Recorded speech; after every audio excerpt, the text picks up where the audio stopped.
آ چکی ہیں، سب سے اپنی اہمیت اور اپنا کام یہ جانتے ہیں، اردو سائنس بورڈ کے ہیڈ بھی رہ چکے ہیں اور اس وقت یہ بات کریں گے اس کتاب پہ۔ اس کے بعد ہمارے ساتھ موجود ہیں یاسمین حمید صاحبہ، ہمارے ملک کی بہت خوبصورت مایہ ناز شاعر ہیں اور ان کی مجموعے جو ہیں وہ اپنی اہمیت رکھتے ہیں، اپنے آپ منوا چکے ہیں نقادوں سے بھی اور شاعری کے قدردانوں سے بھی۔ بہت خوبصورت شعر کہنے والی سنجیدہ شاعرہ اور تعلیم کے شعبے میں بھی ان کی بہت خدمات ہیں۔ اس کے بعد ہمارے جو اس وقت صدارت فرما رہے ہیں افتخار عارف صاحب، باعث صد افتخار ہیں اور ان کا نام اور کام جو ہے وہ اس پہ میں تو کیا کہوں، آپ سب اس سے بخوبی واقف ہیں۔ تو میں زیادہ آپ کے درمیان اور جو ہمارے اس وقت پینلسٹ ہیں ان کے درمیان حائل نہیں ہوں گی۔ میں چاہوں گی کہ آپ خوبصورت گفتگو سنیں اس کتاب پہ، سر بازار حیراں۔ تو سب سے پہلے تو میں درخواست کروں گی ناصر عباس نیّر صاحب سے کہ وہ اس کتاب کے بارے میں بتائیں کہ بحیثیت نقاد وہ کیا سمجھتے ہیں اور ایک جو شاعری کا اس میں مواد ہے، جو ایک مختلف ہمیں ذائقہ نظر آتا ہے اس میں نظموں میں اور اس کتاب میں، اس حوالے سے یہ ہمیں اور آپ کو کیا بتانا چاہیں گے؟ ناصر عباس نیّر صاحب۔ بسم اللہ الرحمن الرحیم۔ بہت شکریہ ناصرہ زبیری صاحبہ۔ حیراں سر بازار پہ میں پہلے ایک چھوٹا سا تبصرہ ڈان میں لکھ چکا ہوں، تو جو میری رائے تھی وہ تو میں پہلے تحریری طور پر دے چکا ہوں، تو اب میں اس کو دہرانے کی کوشش کرتا ہوں۔ تو اس میں ظاہر ہے وہ اس کے تمام جو اس کی کتاب کی جہات ہیں اس کا احاطہ وہ نہیں کرتا۔ یہ کتاب ایک بہت ہماری معاصر شاعری میں ایک اہم ایک کتاب ہے اور اس پہ تفصیلی گفتگو جیسے شروع ہوئی ہے یہ آگے بھی جاری رہے گی۔ پہلا تو اس کتاب کا جو عنوان ہے یہ ایک ہماری توجہ کھینچتا ہے کہ اس کا کتاب کا عنوان یہ حیراں سر بازار، جو ان کی غزل کا ایک مصرع ہے حیراں سر بازار پریشان سر بازار، اس میں سے ایک لیا گیا ہے۔ تو یہ جو سر بازار حیرانی کا سبب کیا ہے، اور اس کے ساتھ انہوں نے جو سر بازار ایک چاک گریباں ہونے کا بھی ایک ساتھ تصور پیش کیا ہے، اور میں سمجھتا ہوں کہ یہ اس سے ہم اس کتاب کی ایک کلید حاصل کر سکتے ہیں اس کے اندر داخل ہونے کی۔ اس سے پہلے ہمارے ہاں کلاسیکی شاعری میں جو چاک گریبانی کا تصور وہ موجود ہے۔ میر تقی میر کا بہت ہی مشہور شعر ہے کہ اب کے جنوں میں فاصلہ شاید نہ کچھ رہے، دامن کے چاک اور گریباں کے چاک میں۔ تو وہاں جو چاک گریبانی تھی وہ جنوں کے ساتھ وابستہ تھی، اور جنوں کے عالم میں ہمارا جو کلاسیکی شاعر ہے یا اس کا جو کلاسیکی شاعری کا جو نیریٹر ہے، وہ لازمی نہیں کہ خود شاعر ہو یا اس کی اپنی ذات ہو، وہ اس کا جو کردار ہے اس کا، تو وہ جنوں میں اس پہ وحشت طاری ہوتی تھی اور وہ صحرا کا رخ کرتا تھا۔ تو اب کیا تبدیلی آئی کہ اب جو 21ویں صدی تک پہنچتے ہوئے اسی ہمارے خطے کا جو شاعر ہے وہ بازار میں چاک گریباں بیٹھا ہے۔ تو یہ جو سفر ہے صحرا سے بازار کی طرف اور وحشت اور جنون سے اس بازار کی طرف، اور ظاہر بازار جو ہے یہ سب سے بڑا مظہر ہے سرمایہ داریت کا۔ تو یہاں سے ہمیں ایک دوسری کلید ملتی ہے کہ اس شاعری کے اندر داخل ہونے کی، کہ سر بازار اس کی جو حیرانی ہے وہ اس کا جو سبب ہے وہ سرمایہ دارانہ نظام وہ ہے، اور وہ چونکہ اپنا اظہار بازار میں کرتا ہے۔ بازار صرف ایک جگہ پلیس نہیں ہے، بازار اپنے ساتھ ایک پوری منطق بھی رکھتا ہے۔ تو اس کتاب میں اگر ہم دیکھتے ہیں تو جو سرمایہ دارانہ منطق ہے اس پہ بڑے بنیادی سوالات کیے گئے ہیں، اور ظاہر ہے یہ اس کا جو آغاز تھا ہمارے یہاں ترقی پسند تحریک کے زیر اثر ہوا تھا، اور انہوں نے کارل مارکس اور اس کے ساتھی نے یہ، اور پھر اس سے پیدا ہونے والی جو مارکسیت ہے اس نے چیلنج کرنا شروع کیا تھا اور تاریخ کا ایک نیا ہمیں تصور دیا جس میں طبقات کو، ایک معاشی نظام کو ایک مرکزی اہمیت دی تھی۔ لیکن چونکہ وہ مارکسیت جو تھی وہ اس نے بہت زیادہ ایک سفر کیا ہے، اور وہ جو 20ویں صدی کی مارکسیت تھی وہ 21ویں صدی میں مارکسیت نہیں ہے، اس میں نو مارکسیت آئی، اور اس کے بعد پھر بہت سی تبدیلیاں آئیں۔ ہمارے ہاں جو مارکسی تصورات ہے وہ شروع میں سوویت یونین سے زیادہ متاثر تھے، پھر وہ نو مارکسی آئے، تو اب 21ویں صدی تک پہنچتے ہوئے جو ایک نو مارکسیت کی جو نئی شکل ہے، اس سے ایک طرح کی جو نیگوسیشن ہے وہ ہمیں یہ شاعر کرتا ہوا نظر آتا ہے۔ ایک اور بات اس میں ہم دیکھتے ہیں کہ وہ بنیادی اس کا جو شاعری کے جو موضوعات ہیں اور ان موضوعات کو جو پیش کرنے کا طریقہ ہے اور اس کی جو جمالیات ہے، اس کا کہیں نہ کہیں تعلق ضرور ایک ترقی پسندانہ جو تصور ہے، لیکن وہ تصور جو ظاہر ہے فیض صاحب کے زمانے میں نہیں تھا، علی سردار جعفری کے زمانے میں نہیں تھا، وہ تصور جو 21ویں صدی میں جو خود سوویت یونین کے زوال کے بعد جو مارکسی کی شکل آئی ہے وہ ہے۔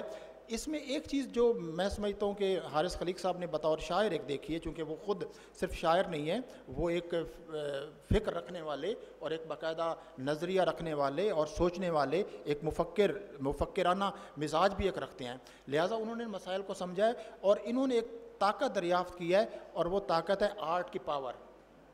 فن کی طاقت کیا ہوتی ہے کہ فن کے پاس کیسے طاقت آتی ہے اور اس کے ذریعے کیسے وہ سب ورژن کرتا ہے اور چیزوں کو کیسے بدلتا ہے۔ اب جب فن ہے تو ظاہر ہے اس کے ساتھ جمالیات کا تصور ہے۔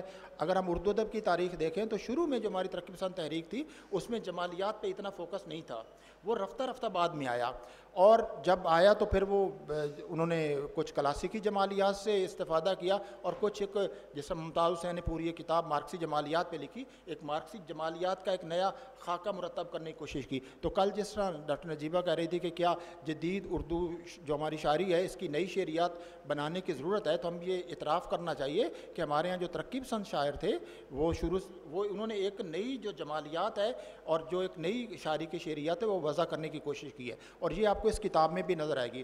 اور تیسری چیز اس کتاب کی ڈائیورسٹی، جو میں سمجھتا ہوں تنوع اس کتاب کا سب سے اہم پہلو ہے۔ اس میں آپ کو نظمیں بھی ملتی ہیں، غزلیں بھی ملتی ہیں، اور نظموں اور غزلوں کا جو اسلوب ہے اور ٹیکنیک وہ بالکل الگ ہے۔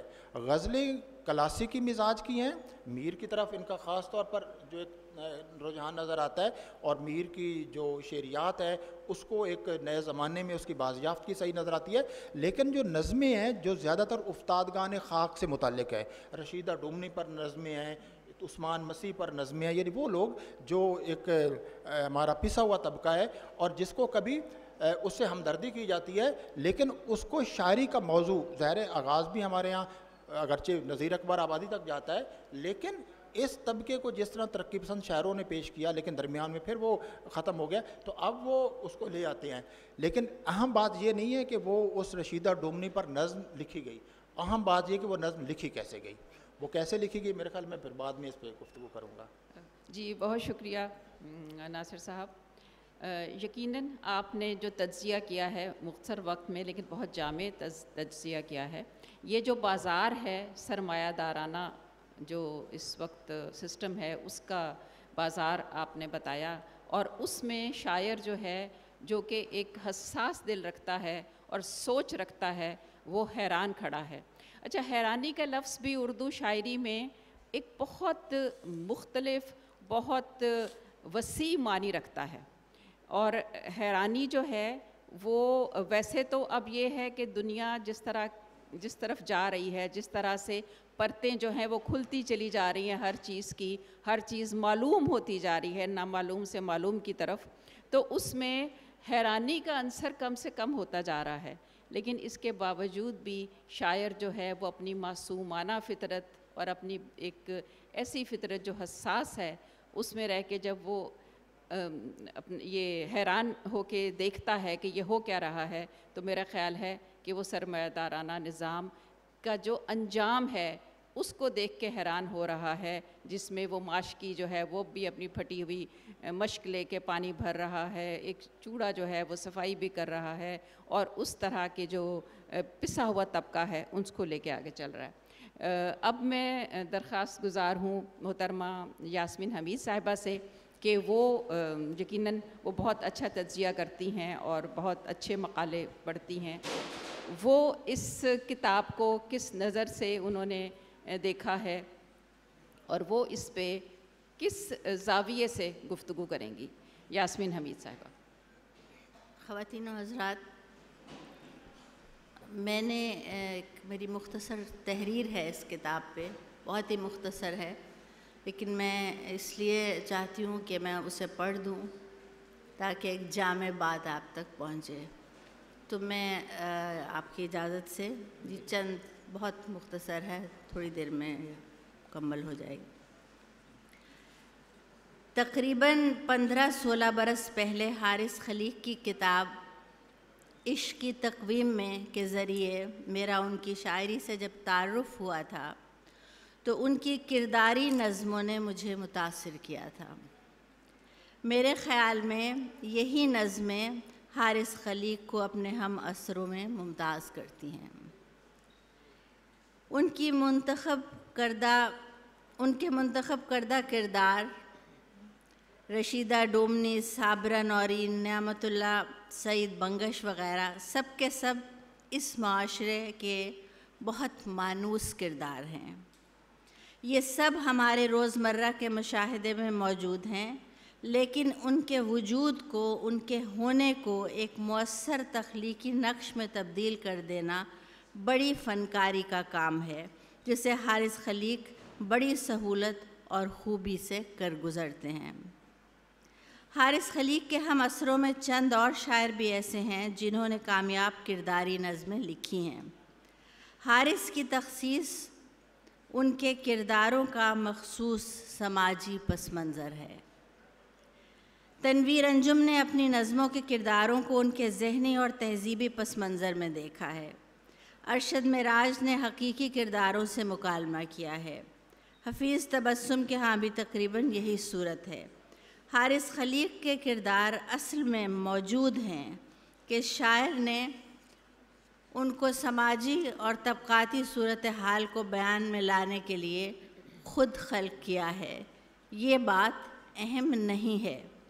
اہم بات یہ ہے کہ وہ کس قدر کامیابی سے ایک مخصوص سماجی طبقے کی تصویر کشی کر سکے ہیں، ان کرداروں کی زندگیوں کو کس قدر قریب سے دیکھتے اور سمجھتے ہیں، ان کی وجودی، ذہنی، باطنی اور خارجی حقیقی صورتحال کو کس درد مندی اور بے ساختگی سے بیان کرتے ہیں اور پڑھنے والے کے دل و دماغ پر کیا اثرات مرتب کرتے ہیں۔ کرداری نظمیں آزاد حیات میں بھی لکھی گئی ہیں اور بعض جگہ یہ نظمیں پابند یا معرہ ہیں۔ جہاں بیانیہ طویل ہے وہاں آزاد حیات کا انتخاب کیا گیا ہے۔ معرہ یا پابند صورت میں یہ نظمیں مختصر ہیں، لیکن دونوں صورتوں میں اپنا مقصد بیان کرنے میں کامیاب ہیں۔ حیراں سر بازار کا شاعر حقیقت پسند ہے۔ معاشرتی ناہمواری اس کا پسندیدہ موضوع ہے۔ اس کے تقریباً سب کردار محروم طبقے سے تعلق رکھتے ہیں۔ وہ محض ان کے حالات بیان کرتا ہے، کسی سے کچھ کرنے کو نہیں کہتا، نہ ہی اپنی رائے بیچ میں شامل کرتا ہے۔ پوری تصویر کشی کسی موونگ ڈاکیومنٹری کی طرح لفظوں میں بیان ہوتی چلی جاتی ہے۔ ان نظموں کو کیٹیگرائز نہیں کیا جا سکتا، ان نظموں کی یعنی درجہ بندی نہیں کی جا سکتی۔ یہ فطری بہاؤ کے زیر اثر لکھی گئی ہیں۔ میں ان نظموں کو نہ تو ترقی پسند نظمیں کہنا چاہوں گی، نہ ہی جدید۔ یہ حارث خلیق کی نظمیں ہیں۔ یہ نظمیں میرے خیال میں کسی بھی تخلیق کار کے لیے یہ بہت بڑی کامیابی ہے۔ یہ نظمیں اس زمانے سے، اس زمین سے اور اس عہد کی فضا سے پیدا ہوئی ہے۔ شاعر کے پاس جو بھی خام مال ہوتا ہے اس میں بنیادی حیثیت زبان کی ہے۔ حارث خلیق کی کرداری نظموں کا مخصوص لہجہ وضع کرنے میں ان کی زبان میں مقامی لفظوں کا بلا تکلف اور بے ساختہ استعمال توجہ چاہتا ہے۔ وہ بہت سے نامانوس الفاظ استعمال کرتے ہیں جو عام طور پر اب استعمال نہیں ہوتے یا بہت کم ہوتے ہیں، لیکن ان کے ذخیرہ الفاظ کا حصہ ہیں۔ پہلے دو باتیں اور ذرا سی یہ ہے، بس یہ چھوٹا سا ہی ہے بالکل. پہلی تو یہ بات ہے کہ ان کی 20 غزلوں کے بارے میں جو حارث نے اس کتاب میں شامل کی ہیں.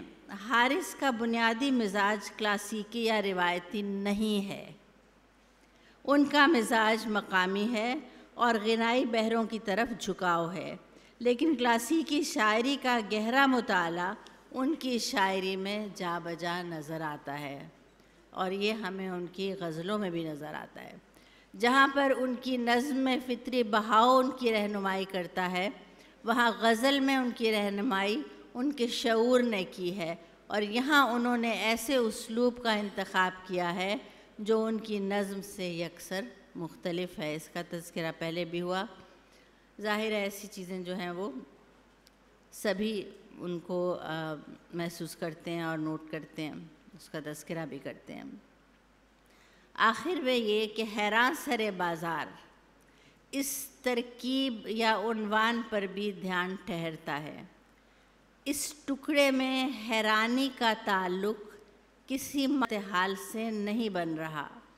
یہ شاعری میرے نزدیک غیر ماورائی دنیا کی سیاحت کرنے والے کی ڈائری ہے، اس لیے وہ اپنی حیرت کو بھی ماورائی سے غیر ماورائی منطقے میں لے آیا ہے، اور اس عمل میں اس نے اپنے پڑھنے والے کو بھی کامیابی سے شامل کر لیا ہے. بہت شکریہ. بہت شکریہ. بہت خوبصورت اور نئے جو ہیں زاویے سے آپ نے اس کتاب کو دیکھا اور اپنا تجزیہ پیش کیا. اور یہ جو آپ نے بات کی کہ ماورائی جو ہے دنیا سے جب غیر ماورائی دنیا میں آتا ہے شاعر اور پھر وہاں اپنی حیرانی کا اظہار کرتا ہے، تو حیرانی کو آپ نے ایک نئے معنی دیے ہیں جو یقین یہ حارث خلیق بھی اس سے اتفاق کریں گے. اب اس سے پہلے کہ میں افتخار عارف صاحب کی طرف چلوں، میں چاہوں گی کہ تھوڑی سی گفتگو ہم ان سے حارث خلیق سے کریں کئی حوالوں سے، اور پھر ہم افتخار عارف صاحب کی طرف چلیں گے کہ وہ اپنا پورا اس کو کنکلوڈ کریں، اور پھر آخر میں ہم حارث خلیق سے ان کی شاعری بھی سننا چاہیں گے.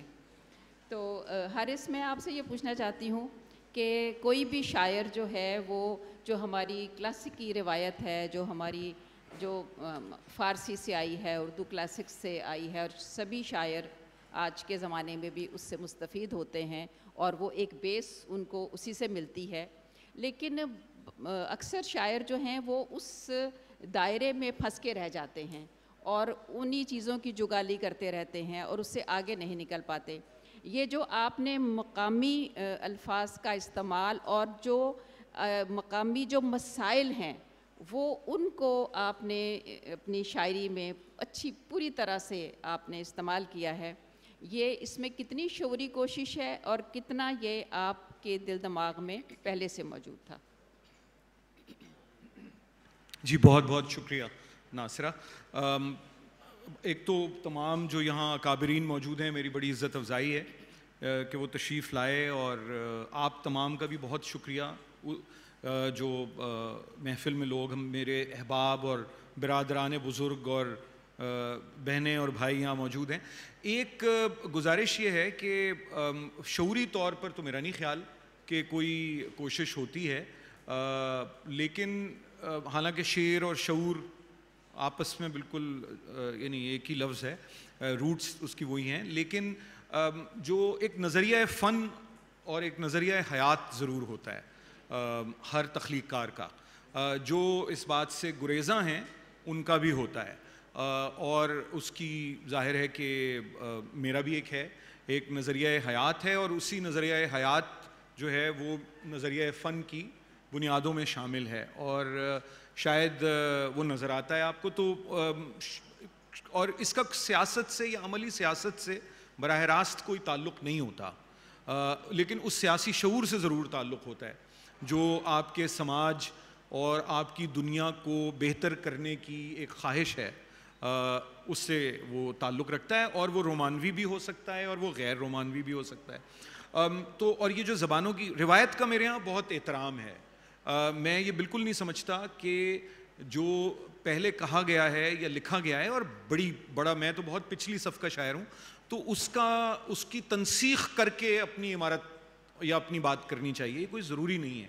اس سے کشید کر کے اور اس میں اگر آپ اضافہ کر سکتے ہیں اپنی بساط بھر، اپنی حیثیت اور بساط کے مطابق، تو وہ آپ کو کرنا چاہیے. اور تو اس لیے آپ کو یہ نظر آتا ہے کہ میں بالکل پڑھتا ہوں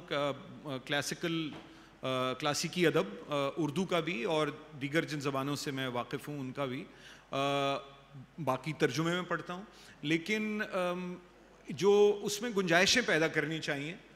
جیسے جانراز بھی میں نے کوئی نئے جانراز یعنی اصناف جو ہیں وہ کوئی نئی نہیں ہیں، یہ مطلب میری نسل تک آتے آتے یہ پہلے سے طے شدہ اصناف ہیں، چاہے وہ پابند نظم ہے یا نظم آزاد ہے یا نظم معرہ ہے، اور یا غزل تو میں نے بہت بعد میں کہی ہے، پچھلے 2-3 برس میں کچھ غزلیں کہی ہیں. اس سے پہلے تو میں نظم ہی کہتا تھا. 3 غزلیں اس سے پہلے شامل ہیں میرے پچھلے مجموعے میں جو مکتبہ دانیال نے غالباً 2012 میں طبع کیا تھا. تو یہ بس غزلیں جو ہیں ان کی ایک لہر سی آئی، ایک رو، اس میں یہ 20 غزلیں، اس کے بعد بھی میں نے کچھ غزلیں کہی ہیں اس کتاب کے چھپنے کے بعد.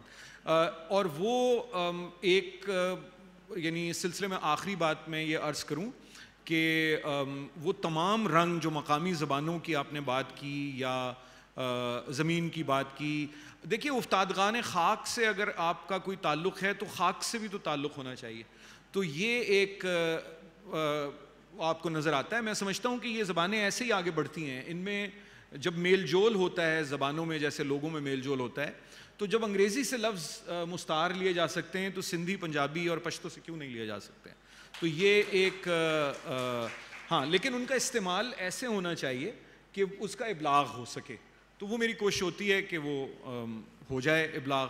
لیکن ظاہر ہے وہ کوشش جو ہے وہ جب آپ ایک دفعہ لکھ لیتے ہیں، اس کے بعد جب آپ ذرا نوک پلک سنوارتے ہیں تو دیکھ لیتے ہیں کہ کوئی چیز رہ نہ گئی ہو. شکریہ. بالکل آپ نے صحیح کہا کہ یہ جو ہمارے مقامی الفاظ ہیں ان کو بھی اس میں شامل ہونے کا حق ہے، لیکن اصل بات یہ ہے کہ جب وہ لفظ آئے تو وہ یہ نہ لگے کہ یہ اس کو زبردستی اس میں شامل کیا گیا ہے. اور وہ اگر موضوع ایسا ہے جو کہ ہماری اگر خاص قسم کے مقامی علاقے سے اگر تعلق رکھتا ہے تو اس میں وہی جو لفظ ہے وہی اس میں مزہ بھی دیتا ہے.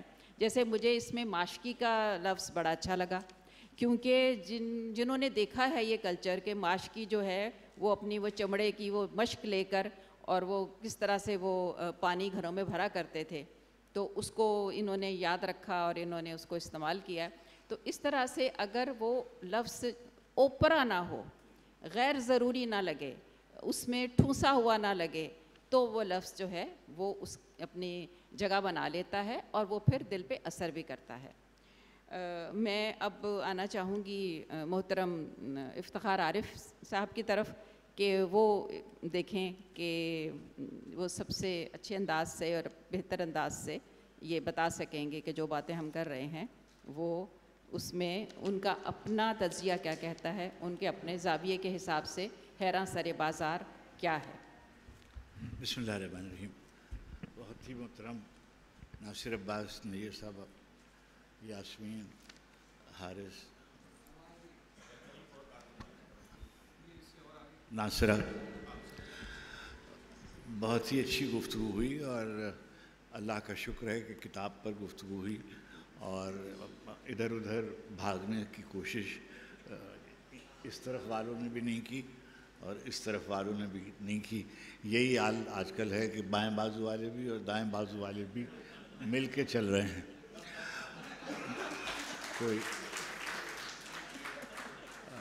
لال شہباز قلندر کا ایک شعر ہے بے جانا، سب نے سنا ہوا ہے، اور ہم اس وقت سے اس شعر کو ہمیں یہ غزل یاد ہے جب ہم فارسی کے 2 لفظ بھی نہیں سمجھتے تھے، اب بھی نہیں سمجھتے مگر تھوڑا تھوڑا خیال آ جاتا ہے.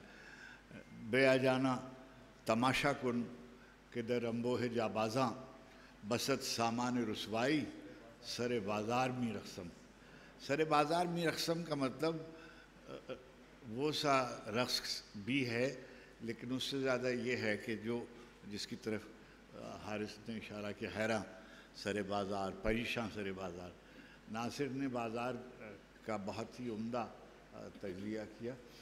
میں یہ سمجھتا ہوں کہ میں تو کوئی نقاد نہیں ہوں، میں تو شعر کو لطف کے لیے پڑھتا ہوں اور میں اپنے شوق سے پڑھتا ہوں. اگر کوئی کتاب یا کوئی تحریر مجھ کو ڈسٹرب نہیں کرتی تو میں سمجھتا ہوں کہ وہ اس نے اپنا پورا کام نہیں کیا.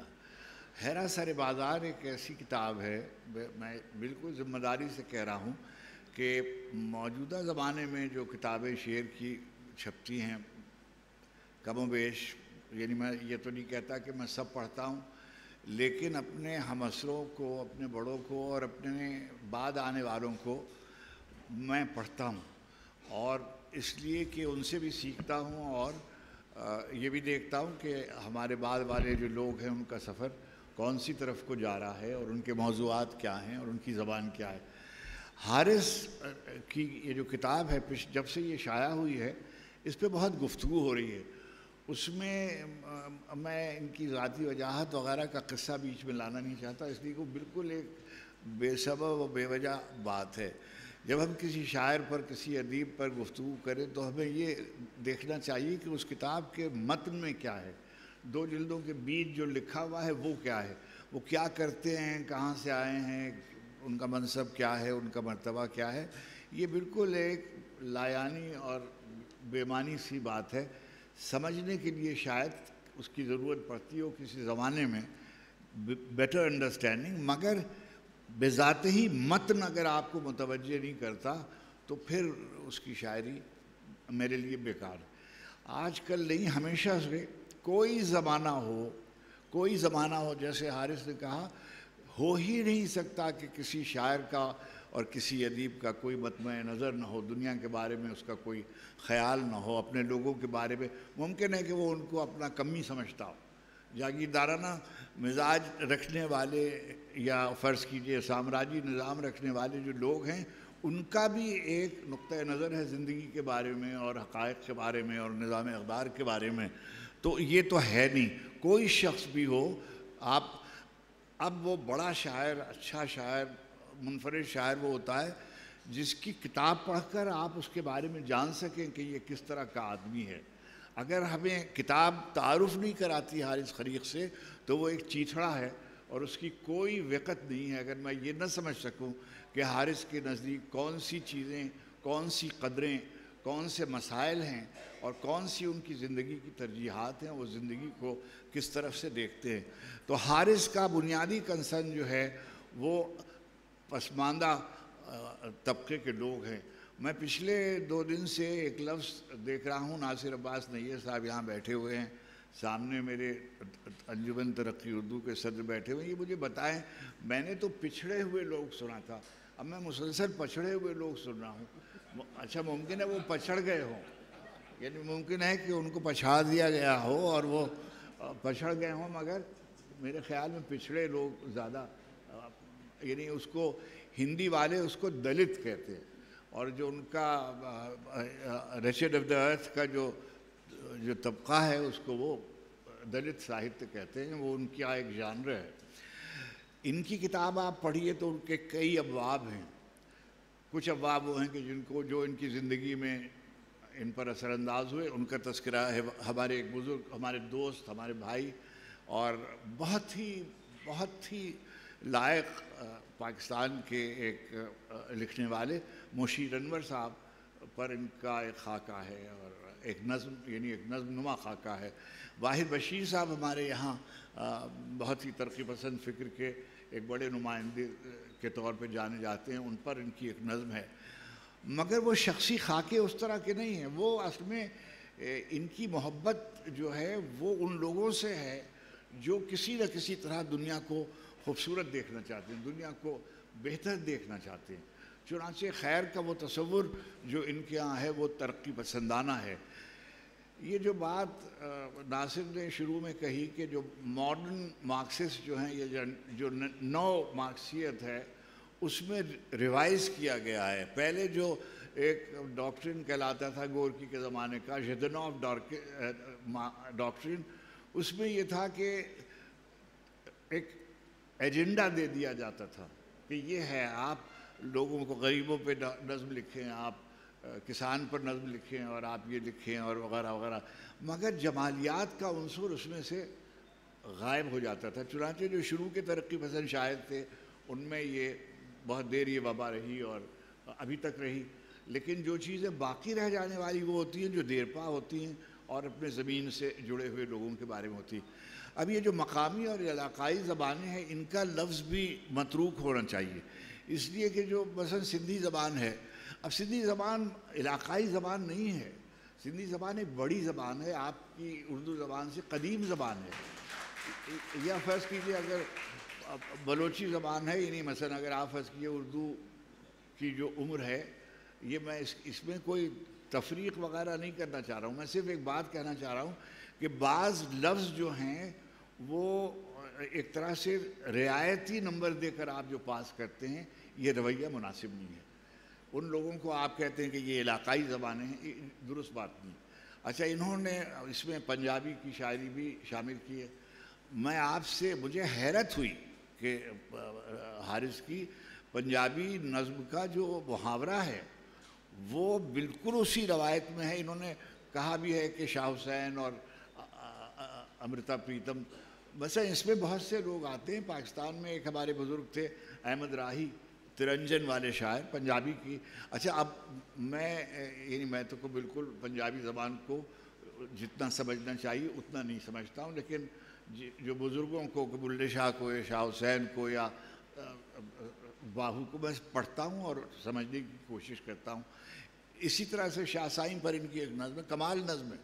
انہوں نے شہروں پر نظمیں لکھی ہیں، اور وہ شہر کیا ہیں؟ وہ شہر آشوب ہیں اصل میں. میں سمجھتا ہوں ہمارے زمانے میں ان کی عمر میں اگر میں یہ کہوں کہ ان کا 25 برس کا سفر ہے شعر کا، تو آپ ان کے شعر پہلے مجموعے سے لے کر پرانی نمائش، اور جس کا ذکر یاسمین نے کیا کہ عشق کی تقویب میں، اور ایک اور مجموعہ، اور اب یہ، تو ارتقاء جو ہے وہ آپ کو منزل بمنزل نہیں، اس کتاب میں جست کی صورت میں نظر آتا ہے. انہوں نے بالکل اس سے ایک ڈپارچر ہے جو بالکل نوٹسبل ڈپارچر ہے. ایک بات. دوسری بات یہ ہے کہ ہمارے ہاں یہ کہا جاتا ہے، ایک تصور ہے کہ جو شاعر ہے وہ پیور پوئٹ ہوتے ہیں، اللہ کی طرف سے اس کو توفیق ہوتی ہے، اس کو پڑھنے لکھنے سے کوئی کام نہیں. تو یہ جو تصور ہے کہ جہل کی بنیاد پر بہت دیر تک شاعری نہیں ہو سکتی. یہ بھی ہے کہ بہت مطالعہ جو ہے اس کو، وہ آپ کو شعر میں مدد دے سکتا ہے، اس کی بنیاد پر آپ اچھے شاعر نہیں ہو سکتے اگر اللہ کی طرف سے آپ کو توفیق نہیں ہے. اچھا، دوسری بات یہ ہے جو کہا گیا کہ شاعری سوچتی بھی ہے، شاعری محسوس بھی کرتی ہے، مگر بنیادی کام ہے اس کا اظہار. بنیادی طور پر وہ ورڈ اسمتھ ہوتا ہے، وہ اس کا کام ہوتا ہے لفظوں سے. اگر اس کو بعض سلیم بھائی نے لکھا ہے کہ بعض ادیب، بعض شاعر ہمارے ایسے ہیں جن کے پاس لفظ ایسے آتے ہیں جیسے لوگوں پہ جنات آتے ہیں، تو ان کو کچھ نہیں. اور ہمارے درمیان بعض دفعہ بعض لوگ ایسے نمایاں بھی ہو گئے ہیں کہ جن پہ جنات آتے ہیں. اچھا، ابھی یہ جو ہے کہ کوئی جو لفظ ان کی سمجھ میں، جو بات جسے کہتے تھے کہ منہ میں جو آیا وہ بک دیتے، وغیرہ وغیرہ وغیرہ. یہ بہت احتیاط سے لفظ، کیونکہ میرے لیے تو یہ بالکل ایک فرد خاندان کے طور پہ ہیں. میں نے ان کو دیکھا ہے، کلاسیکل لٹریچر بہت انہوں نے پڑھا ہوا ہے، لاطینی امریکہ کا لٹریچر بہت انہوں نے پڑھا ہوا ہے، اور مسلسل کلاسیکل سے اپنا رجوع رکھتے ہیں. دوسری بات یہ ہے کہ یہ ڈرتے نہیں ہیں، ان کو یہ خوف نہیں ہے کہ کل کو یہ اغوا ہو جائیں گے، اور یعنی اغوا شدہ لوگوں میں اور پکڑ لیے جائیں گے، اور یہ سب نہیں کرتے. اور یہ بے باکی سے جو بات کہنا چاہتے ہیں پوری قوت کے ساتھ کہتے ہیں. ابھی جن نظموں کا اشارہ، کرداری نظموں کا ذکر کیا یاسمین نے، ہمارے ہاں یعنی میرے دشمن جانی بھی تھے اور دوسرے معنی میں بھی دشمن جانی، ساقی فاروقی. انہوں نے بہت اچھی نظمیں، کرداری نظمیں لکھی ہیں. جان محمد خان، سفر آسان نہیں ہے، اور وغیرہ وغیرہ. لیکن ان کے ہاں جو پورا تھرسٹ جو ہوتا تھا وہ ایک ٹیکنیک ہے فرانسیسی افسانے میں، یہ ہمیں شاہد بیٹھے ہیں، موفساں کے افسانے کا حسن یہ ہوتا تھا کہ وہ کہانی بنا کر آخری جو لائنیں ہوتی تھی اس پہ جا کے کنکلوڈ کرتے تھے۔ منٹو نے انہی سے یہ سلسلہ مستعار لیا، چنانچہ ہماری نظموں کا بنیادی تھرسٹ اور اسٹرکچر یہ بنا۔ ان کا اسٹرکچر اتنا گتھا ہوا ہوتا ہے کہ مجھے حیرت ہوتی ہے، یعنی یہ میں نہیں سمجھتا ہوں کہ جب یہ نظم لکھ لیتے ہیں، یعنی جب آپ پڑھیے گا تو آپ کو اندازہ ہوگا کوئی ایک لفظ زائد نہیں معلوم ہوتا، کوئی ایک مصرع زائد نہیں معلوم ہوتا، اور جو آدمی لفظوں میں اکانومی کا قائل نہیں ہے وہ بہت دیر تک شعر نہیں کہہ سکتا۔ اور دوسری بات یہ ہے کہ میں بالکل ایک اور بات کہنے لگا ہوں کہ یہ پروگریسو اپنے موضوعات کے اعتبار سے ہیں، مگر اپنے بحیثیت این آرٹسٹ یہ ماڈرنسٹ ہیں۔ ماڈرنسٹ کی سب سے بڑی پہچان یہ ہوتی ہے کہ وہ اپنے پہلے والے لوگوں سے اس کی زبان اور اس کی لغت اور اس کے موضوعات مختلف ہوتے ہیں۔ اور آپ ان کی زبان دیکھیے، ان کی زبان کا ایک حسن یہ ہے کہ یہ پروز آرڈر میں مصرع لکھتے ہیں، اور پروز آرڈر میں جاتے جاتے جاتے اس کو کنورٹ کر دیتے ہیں ردم میں، اور میوزک اس میں ڈال دیتے ہیں، اور یہ میوزک ان کے ہاں جو کلاسیکل پوئٹری ہے اس سے ان کے ہاں آئی ہے۔ اور ان کی نسل کے کسی شاعر میں بلا خوف تردید کر رہا ہوں، مجھے تو جھگڑے سے کوئی ڈر نہیں لگتا، مجھے یہ سب میں گالیاں سنتا رہتا ہوں تو مجھے اس کا فن آتا ہے، اور اللہ نے مجھے توفیق دی ہے صبر کی تو میں صبر بھی کرتا رہتا ہوں، مگر میں یہ کہہ رہا ہوں پوری ذمہ داری کے ساتھ کہ کسی دوسرے شاعر نے ان کی نسل کے ایسے شعر نہیں لکھے، ایسی نظمیں نہیں لکھی جتنی حارث نے لکھی۔ اچھا، اب میں پوری اب آپ سے عرض کروں کہ جیسے انہوں نے ایک ان کی نظم ہے رشیدہ ڈومنی۔ اب رشیدہ ڈومنی جو ہے وہ ایک جیسے ڈومنی ہے اور اس کے 4-6 مصرے اسٹرکچر کے، اس میں انہوں نے لکھ دیا کہ یہ ہے اور یہ ہے، اور ایسے تھی اور یہ کرتی تھی، اور یعنی اس کی جسمانیات پہ گفتگو کی، اور مختصراً اور 3 مصرے آخر میں یہ دیے کہ جب وہ دفن ہوئی تو اب لوگ اس کے وہاں ایک پھول کھلتا ہے، یہی ہے نا شاید کہ ایک پھول کھلتا ہے، اور جو گانے والے لوگ ہیں وہ اس پھول کی پنکھڑی کھا لیتے ہیں تو سریلے ہو جاتے ہیں، اور شاعر اگر اس پنکھڑی کو کھا لیتے ہیں تو ان کا دل سوز دروں سے بھر جاتا ہے۔ اچھا، اب یہ جو تجلیل جسے آپ کہیے کہ بغیر نعرہ لگائے ہوئے کہ اسٹیلن زندہ باد وغیرہ، ہمارے ہاں اردو میں اسٹیلن زندہ باد کی روایت ہے۔ میرے بچپن میں بزرگوں کے شعر پڑھتا تھا، اس میں اسٹیلن کے بارے میں کہا جاتا ہے اسٹیلن میرا باپ، یہ وغیرہ ہمارے یہاں لکھا گیا ہے نظمیں۔ یورپ میں بھی لکھا آرڈن نے لکھا، Lenin no father did to his children what Lenin did to us, یہ اس طرح کی نظمیں لکھی جاتی تھی۔ انہوں نے کوئی ایک مصرع نعرے بازی کے ضمن میں نہیں جاتا۔ غزل اگر آپ ان کی پڑھیں، 20 غزلیں ہیں شاید اس میں۔ اب یہ جو پچھلے مجموعے میں 3 غزلیں تھیں، اس میں 20 غزلیں ہیں۔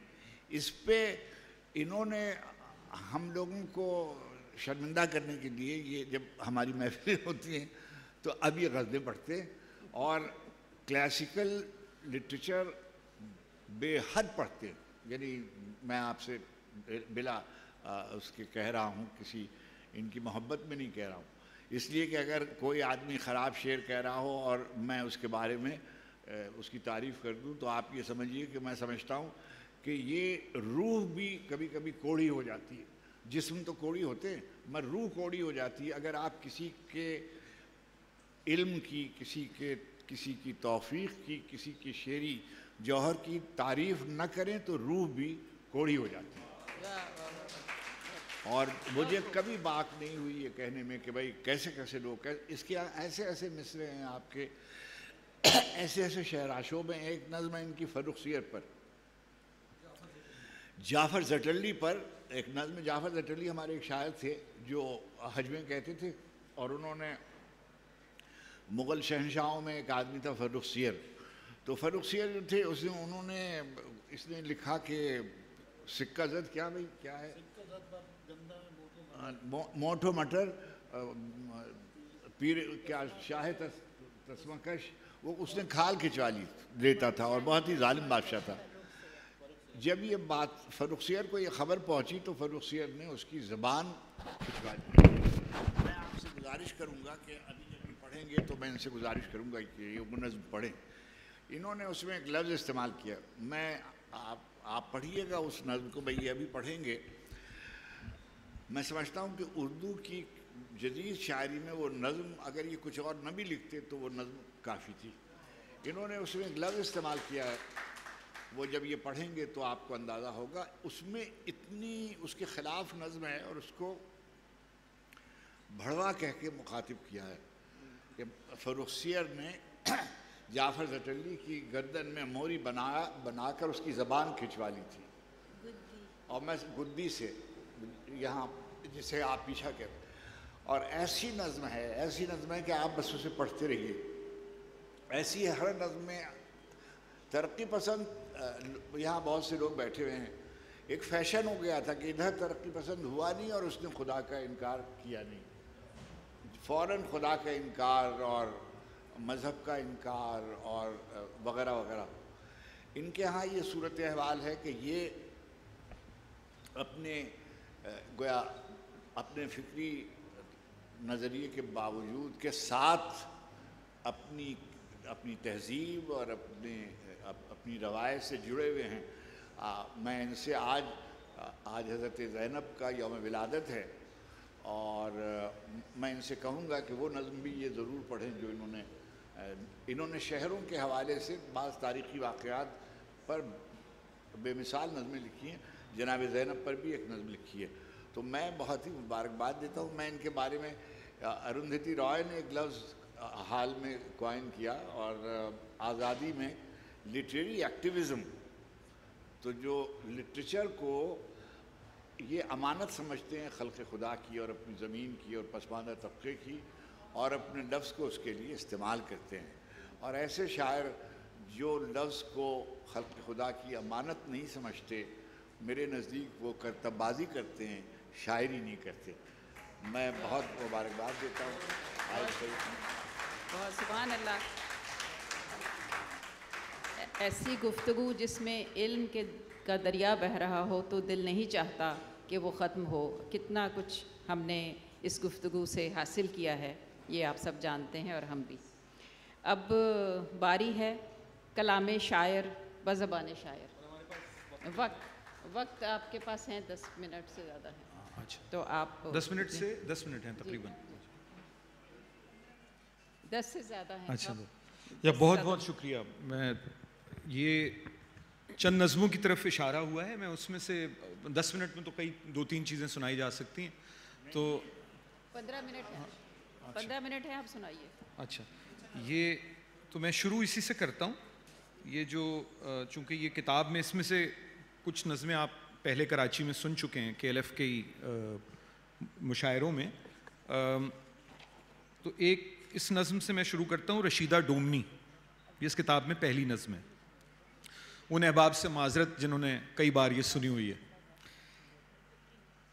رشیدہ ڈومنی بھوپال میں پیدا ہوئی, لیکن ادائیں ناز نخرے گائکی کے گر سبھی لاہور میں سیکھے.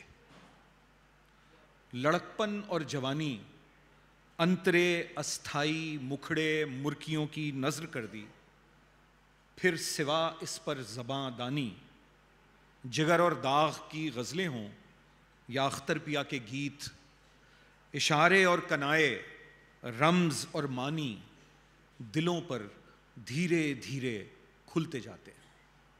وہ کبھی مصرے پلٹتی اور کبھی دو لخت شعروں کو سروں سے جوڑ دیتی. وہ کبھی مصرے پلٹتی اور کبھی دو لخت شعروں کو سروں سے جوڑ دیتی. ٹھیک مخرج اور گلے کا سوز بے پایاں فضا میں کیف کی چنگاریاں سی پھوٹتیں اور سننے والوں کے بدن ایسے دہکتے، بالا خانہ گرم ہو جاتا۔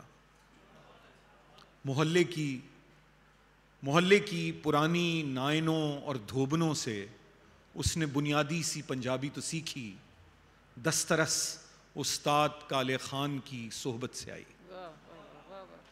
پوٹھواری اور پہاڑی، لیندے اور ماجھے کے سب لہجے سمجھتی۔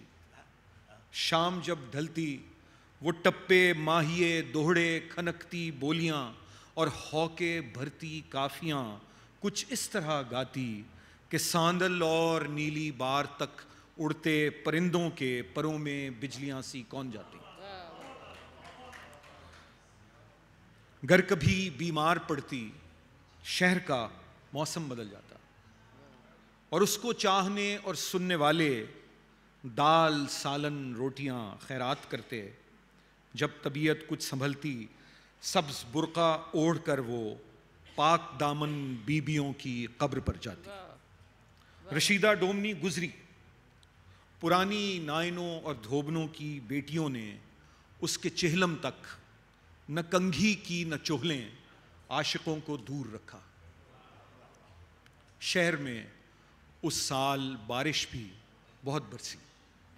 میانی صاحب اور اطراف کے بوڑھے فقیر اب بھی بتاتے ہیں کہ ہاڑ اور جیٹھ میں اس ڈومنی کی قبر پر ایک پھول کھلتا ہے، اگر اس پھول کی پنکھڑی چبا لیں، شاعروں کا فن، گلوکاروں کا سینہ بے کسوں کے درد سے معمور ہوتا ہے، خدا کے عشق کی تاثیر سے پرنور ہوتا ہے۔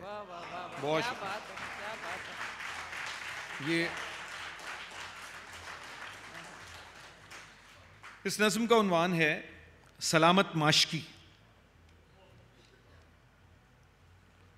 وہ شہر بے نہایت سے مفصل کمیوں کی ایک بستی تھی، جہاں وہ شہر بے نہایت سے مفصل کمیوں کی ایک بستی تھی جہاں سب چنگڑوں، چوڑوں، چماروں، نال بندوں، خشت مزدوروں، جنائی دائیوں اور کنجروں نے گھر بنائے تھے۔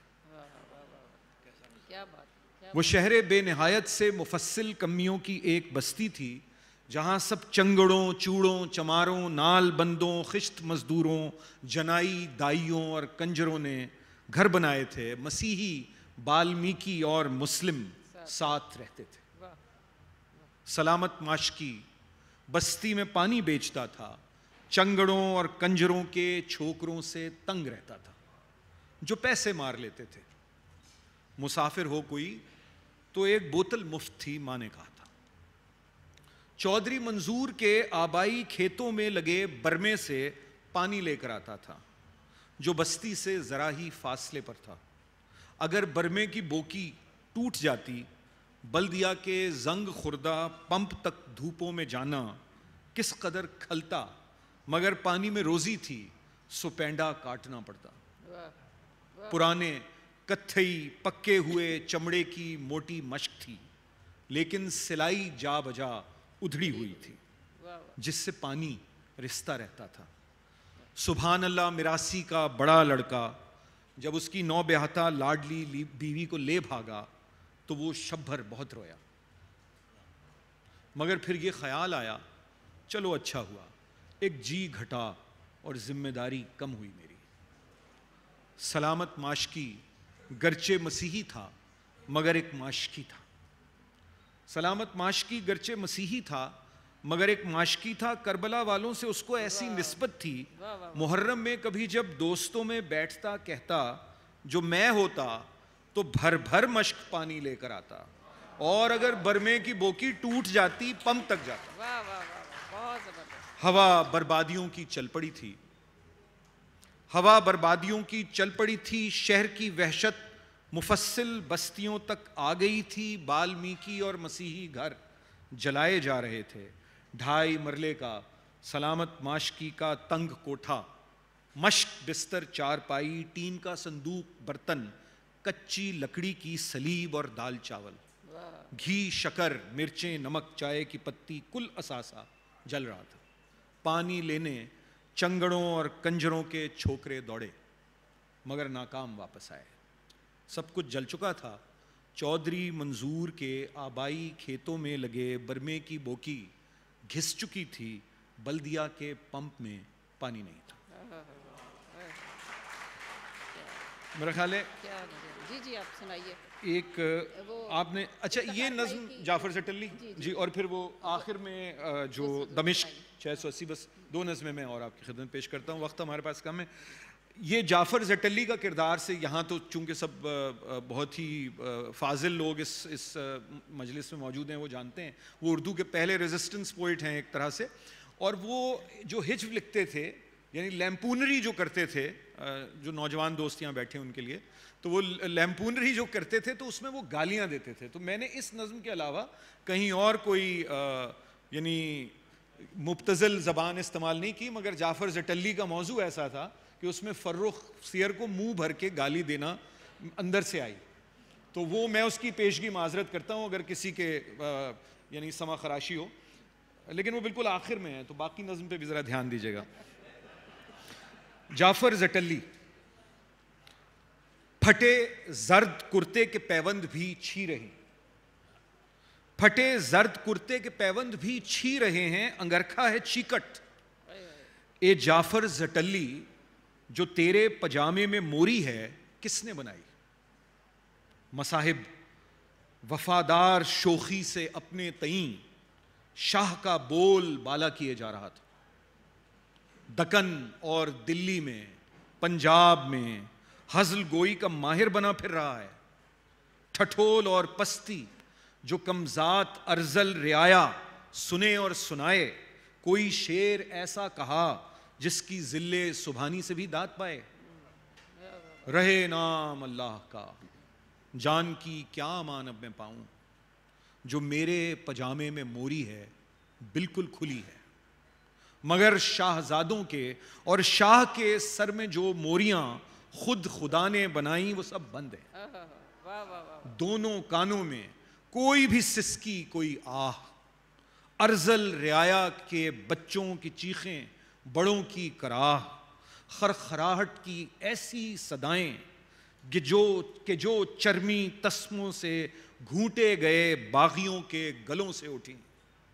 بے کسی کی ندائیں جو پامال ہوتی ہوئی کم سنوں بے ریا باندیوں کے دلوں سے اٹھیں, کوئی ہرگز نہ پہنچی.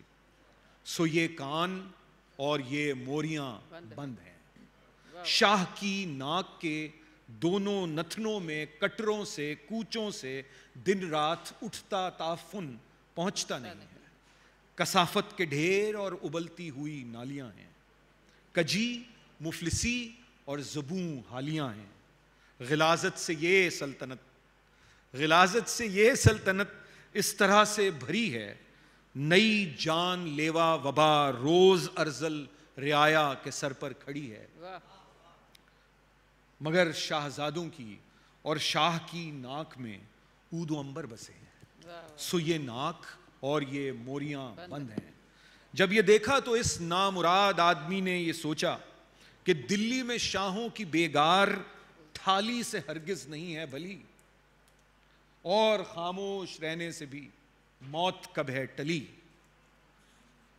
اس لیے آج ذلے سبحانی کی اس بارگاہ شقاوت میں جو میرا اقرار ہے فرد انکار ہے. کیسا بھڑوا تھا فرخ سیرت جس نے جعفر زٹلی کی گدی میں موری بنائی اور اس کی زباں کھینچ لی. کیا حرامی تھا اس نے زبان معلّہ کے مٹی میں گوندے ہوئے تازہ لہجے کے سینے سے جان کھینچ لی. اب یہ آخر میں نہیں, یہ بس وہ منتظمین کی بھی تو کوئی. اچھا, اس نظم کا عنوان ہے دمشق 680 عیسوی. اب میں مصرع کوئی دہراؤں گا نہیں کیونکہ مجھے اندازہ ہے اگلے سیشن, ورنہ یہ باہر سے وہ بینڈ بجنا شروع ہو جائے گا تو اور مشکل ہوگی, جیسے دمشق میں بج رہا تھا. دمشق 680 عیسوی. اس کے 2 حصے ہیں نظموں کے, میں آپ کو ایک ساتھ سناتا ہوں. غرور فتح مبیں ہے دمشق میں سر شام, وہ دف کی تھاپ کہ لرزاں ہے چرخ نیلی فام، لگی ہوئی ہیں سبیلیں سجے ہیں کوچہ و بام، واہ واہ واہ، مصاحبین خلیفہ و عالمان کرام، سرور و کیف میں ڈوبے ہوئے خواص و عوام، واہ، چہک رہی ہیں کنیزیں تھرک رہے ہیں غلام، ہیں سنگ ہاتھ میں اور منتظر سرے بازار، اسیر کر کے جو لائے گئے ہیں وہ کفار، نظر جو آئیں تو ان پر وہ سنگ باری ہو، شکست خوردہ جبینوں سے خون جاری ہو، گناہ گار خلیفہ کے روبرو ہوں آج، سپاہ شام کے سالار سرخرو ہوں آج، فضا میں گرد اڑی ڈھول کی دھمک آئی، تماش بین نگاہوں میں ایک چمک آئی، وہ شہسوار تھے نیزوں پر سر اٹھائے ہوئے، سیاہ پوش اسیروں کو ساتھ لائے ہوئے، تمام شہر کی آنکھوں میں خون اتر آیا، کسی شقی کے نشانے پہ ایک سر آیا، اسیر بی بی اسیروں کی قافلہ سالار، غریب شہر مگر ٹوٹنے نہ دیں پندار، بپھر کے بولیں سیاہ بخت بدنہاد ہو تم، سگان بغض ہو ناشاد نامراد ہو تم، یہ جانتے ہو کہ کس سیپ کا گوہر ہے یہ، حسین ابن علی کا بریدہ سر ہے یہ کاسہ سر ہے جو تم پہ بھاری ہے، امیر شہر پہ تا حشر خوف تاری ہے۔ بہت اچھا، وقت بہت ختم ہو گیا؟ اچھا۔ نہیں، آپ ابھی ہمارے پاس تھوڑا سا ہے وقت، اچھا، آپ بس ایک غزل جو حوری کہہ رہی ہیں۔ جی میں یہ کہہ رہی تھی کہ آپ 2 غزلیں سنا دیں۔ اچھا، 2 ایک تو سنا میری دوں؟ میرا فرمائش ہے حیراں سرے بازار، اچھا، وہ تو آپ ضرور سنائیں۔ اور یہ ایک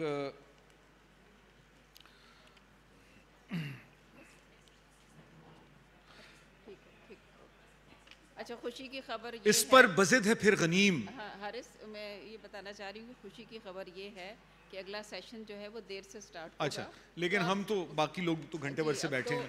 اچھا، 2 غزلیں تو سنائیے۔ اچھا، اس پر بزد ہے پھر غنیم، کارے جنوں ہو جس کی خو، واہ، اس پر بزد ہے پھر غنیم، کارے جنوں ہو جس کی خو، اس کے گلے میں طوق ہو اس کی زباں پہ مہر ہو، واہ واہ واہ واہ، خامہ دوات منہ قلم مدح سنا کو وقف ہوں، خامہ دوات منہ قلم مدح سنا کو وقف ہوں، رنگ پہ اور ردیف پر طرز بیاں پہ مور ہو، چوک میں سیخ تھام کے بیٹھا ہوا ہے کوتوال، ایک ایک جبیں کو داغ دے پیرو جواں پہ مور ہو، حلقہ دام میں ہو سب فکر و خیال و آرزو، حلقہ دام میں ہو سب فکر و خیال و آرزو، کار گہے یقین تو کیا وہم و گما پہ مہر ہو، اور پربت و ریگزار کیا وادی خارزار کیا، پربت و ریگزار کیا وادی خارزار کیا، فصل پہ ان کی دسترس آب رواں پہ مہر ہو، اور اہل حکم کی یاوری جبر کی ہو مجاوری، اہل حکم کی یاوری جبر کی ہو مجاوری، حب وطن کی نال سے پشتے سگاں پہ مہر ہو، حب وطن کی نال سے آب رواں پہ مہر ہو، یہ ذرا دوبارہ پربت و ریگزار کیا وادی خارزار کیا، فصل پہ ان کی دسترس آب رواں پہ مہر ہو۔ یہ ایک نظم اگر آپ اجازت دیں تو میں جی جی اس میں سے ایک ذرا مختلف یعنی کرداری نظموں کے علاوہ ایک نظم ہے، جی آپ ارشاد۔ میں وہ ڈھونڈ رہا ہوں، اس کا عنوان ہے گمشدہ۔ یہ جو آج کل اس نظم کا عنوان ہے گمشدہ، یہ ایک مکالمہ ہے، لیکن آپ کو پتہ ہو جائے گا کہاں سے کون کیا دوسرا کیا کہہ رہا ہے اور پھر آگے کیا بات۔ وہ جب مجھ سے مخاطب ہوں تو کہتے ہیں چلو ہم مان لیتے ہیں، وہ جب مجھ سے مخاطب ہوں تو کہتے ہیں چلو ہم مان لیتے ہیں مہاجر اور پنجابی یا سندھی ہوں، کسی کو کچھ پتہ جن کا نہیں ہے، سرزنش کرنے کی خاطر گھر اٹھائے ہیں، چھپا کر پاس رکھے ہیں، تو میں اچھا نہیں لگتا۔ مگر یہ بات سمجھاؤ، بلوچوں اور پشتونوں سے، گلگت اور بلتستان کے ان باسیوں سے کیا تعلق ہے؟ تمہاری کیا قرابت ہے؟ کبھی سوچا کہ اپنی مملکت سے برسرے پیکار غداروں سے رشتہ جوڑتے ہو اور ہم سے توڑتے ہو؟ میں مخاطب ان سے ہوتا ہوں، بتاتا ہوں میرا اگر کوئی رشتہ ہے، شہیدوں کے عزاداروں سے رشتہ ہے، بغاوت کے علمداروں سے رشتہ ہے، جبینیں اپنی خم کرنے پہ آمادہ نہیں ہیں جو، میرا ان سب قلم کاروں سے رشتہ ہے۔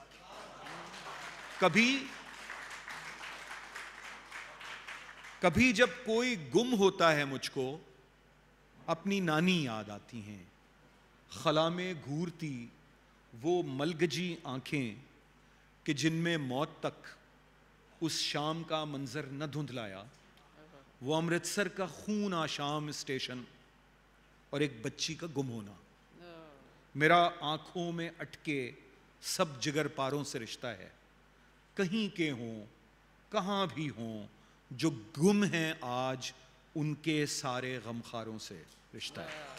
بہت بہت بس ہو گیا، بس اس پہ حیران سرے بازار پہ میرا خیال ختم کریں۔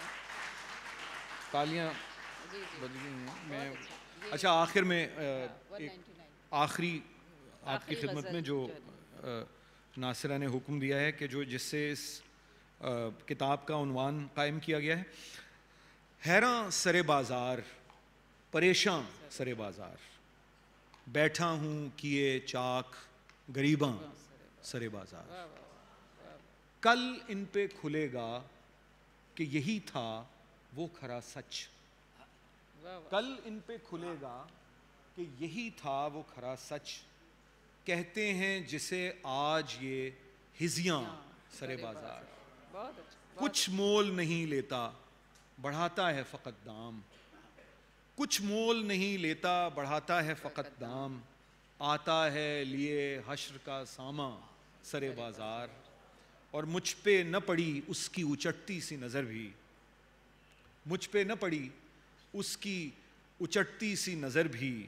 کیسا دل مستر ہوا ویراں سرے بازار، اور ماضی کی حکایات ہیں فردا کی امیدیں، ماضی کی حکایات ہیں فردا کی امیدیں، کھولے کوئی امروز کا امکان سرے بازار، اور آخری شعر ہے کہ سب لال و جواہر میرے سینے میں چھپے ہیں، سب لال و جواہر میرے سینے میں چھپے ہیں، پھرتا ہوں مگر میں تہی داماں سرے بازار، حیراں سرے بازار، پریشان سرے بازار۔ بہت بہت شکریہ، بڑی نوازش۔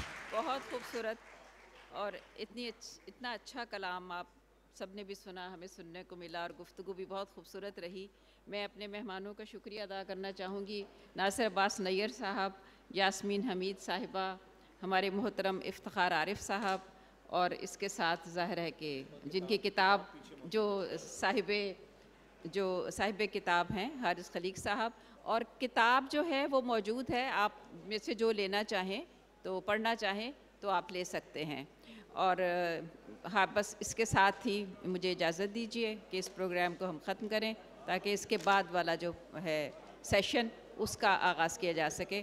بہت شکریہ، بہت شکریہ آپ سب کی آمد کا۔